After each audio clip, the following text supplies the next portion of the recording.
Hello. It's day 7, Fowler Nation. Yes, indeed, it's true. We're on our way to Masada, the most visited national park in Israel.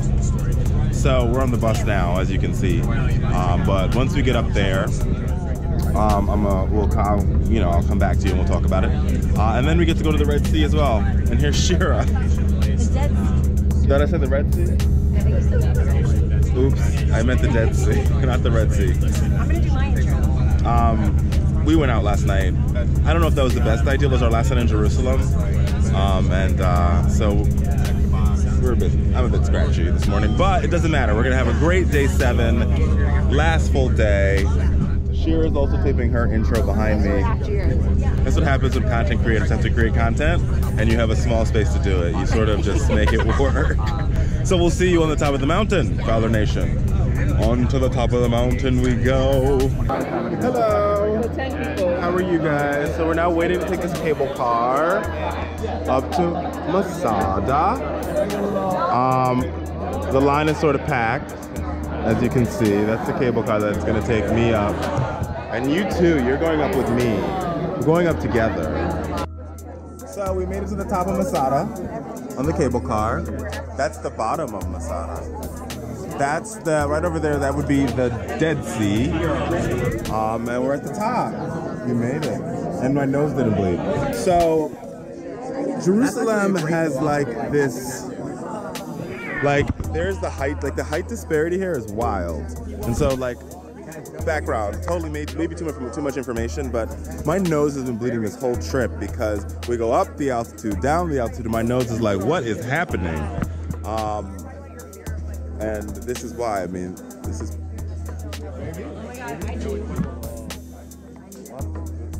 Just take that all in for a minute. Is that the Dead Sea? Oh, wait, no. That's the Dead Sea.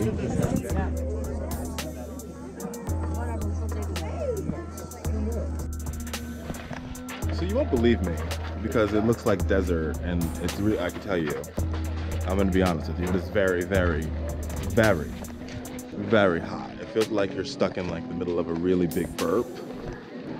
But a couple centuries ago, this was actually a city with water and colors and people, and this was Herod's second castle. How do you remember all this stuff? And we're literally standing. Shira, this is what happens when you hang out with Shira. She's interrupting my takes. No, I'm like, how do you remember? I'm like, I would not remember. And we're literally standing in the commander's headquarters, the commandant's headquarters right now.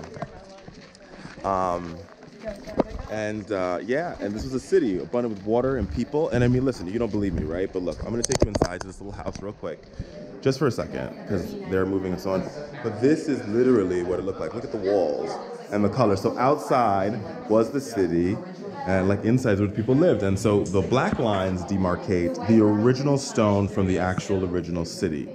The above the black line is where they not necessarily recreated, because recreated is sort of the wrong word. They took the stone that actually belonged there and they put it back where it belonged. But when they got here, it wasn't originally there.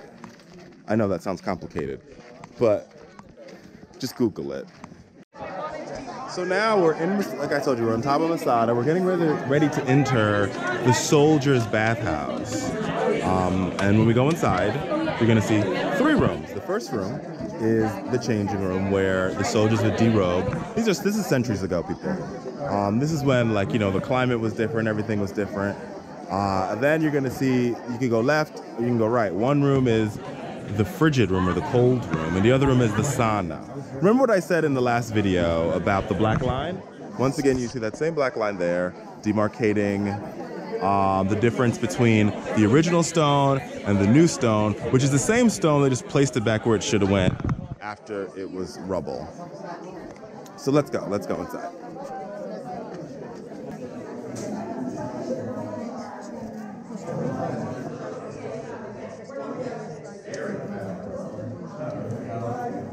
This would be the changing room.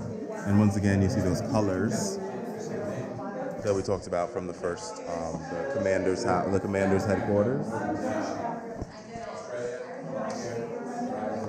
You see the black line there. There goes that black line again that we talked about.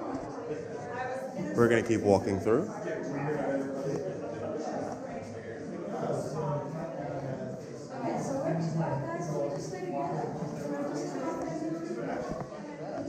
Now, this is the frigid room right here. So if you wanted to be cold, which right now, I really want to be cold. It is hot up here, but this is the frigid room.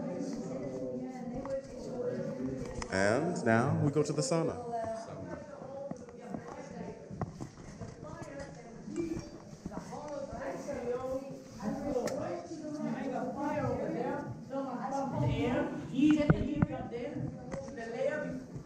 So now we've got a hot floor. Up to now we're okay. Along the wall you can see pipes. That's a reconstruction of the pipe. Over there you can see the original foundation of that pipe. What happens to hot air? Hot air naturally rises. So we have a hot floor, we have a hot wall. So now comes someone with water from the unlimited water that we have. That's Michael's voice. You guys remember the first video?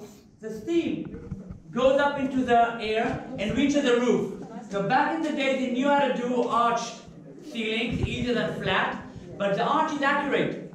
The worst thing would be if you try and sit in a sauna and have a flat roof, the steam would go up and then the water will drop on you, and no one wants that to happen, right? So you have the arched angle in a way that when the steam goes up, the drops start to slide down on the side, hits the walls which are heated. Now steam comes from the side, steam comes from below. The other one goes down.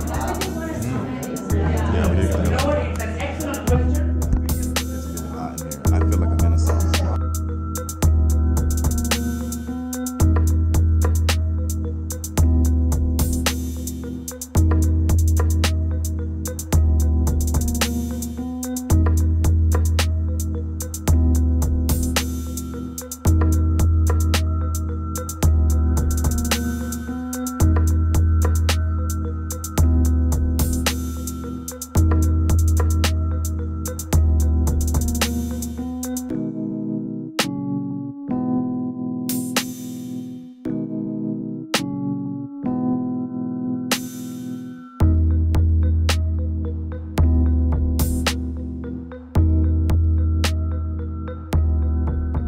We are now at the lowest point on Earth, so they say, which would be the Red Sea, or the Dead Sea.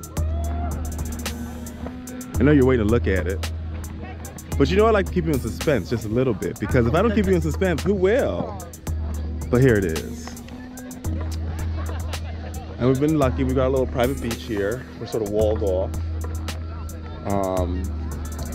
I'm getting one of these umbrellas because you know me, I don't do sun well.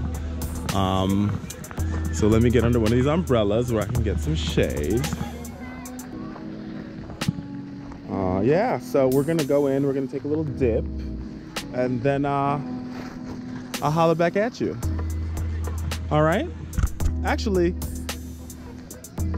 I might bring you with me because you know you can do that. So I think I'm gonna bring you with me for a little bit. I'm gonna bring you to the edge. I'll bring you to the edge, and then because I mean I love you guys, but you know, at some point in time, somebody's gonna have some fun. So I'll walk you to the edge.